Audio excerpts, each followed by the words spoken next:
সোনাদানা বা হীরা নয়, পাচার হচ্ছিল জ্যান্ত পিঁপড়া। শুনতে অবিশ্বাস্য মনে হলেও এমন এক বিচিত্র পাচারকাণ্ডের হোতা হিসেবে কেনিয়ার আদালতে দণ্ডিত হলেন এক চীনা নাগরিক।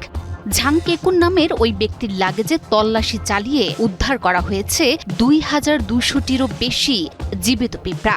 এই অপরাধের বড় মাসুল হিসেবে তাকে গুনতে হচ্ছে জরিমানা, পেতে হচ্ছে জেল।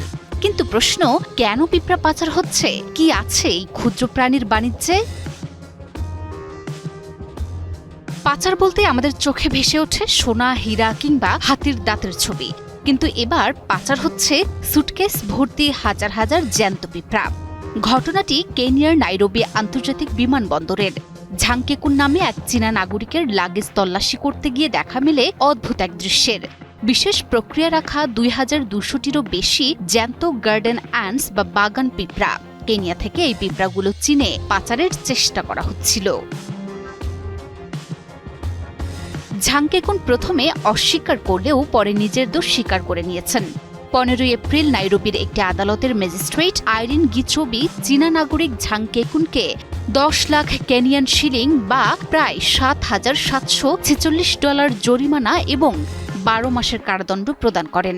বিচারক সাফ জানিয়ে দিয়েছেন, প্রকৃতি ধ্বংসকারী এই পাচার চক্রকে থামাতে কঠোর শাস্তির কোনো বিকল্প নেই। এখন প্রশ্ন, কেন পাচার করা হয় জ্যান্ত পিঁপড়া? তদন্তে বেরিয়ে এসেছে চাঞ্চল্যকর তথ্য।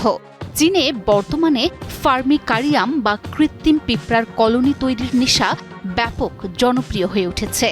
স্বচ্ছ কাচের পাত্রে পিঁপড়াদের জটিল সামাজিক জীবন ও সুড়ঙ্গ তৈরির কাজ পর্যবেক্ষণ করা অনেক সংগ্রাহকের কাছে একটি ব্যয়বহুল শখ।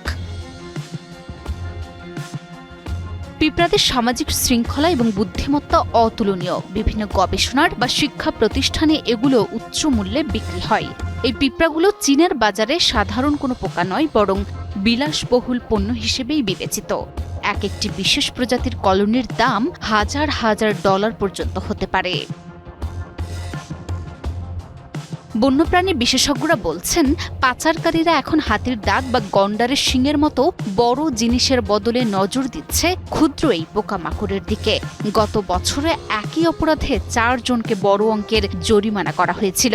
বন্যপ্রাণী বিশেষজ্ঞরা সতর্ক করেছেন যে এভাবে বিপুল পরিমাণ পিঁপড়া সরিয়ে ফেললে স্থানীয় বাস্তুসংস্থানের ভারসাম্য নষ্ট হয়, যা মাটির উর্বরতা ও অন্যান্য পতঙ্গের বংশবৃদ্ধিতে নেতিবাচক প্রভাব ফেলে।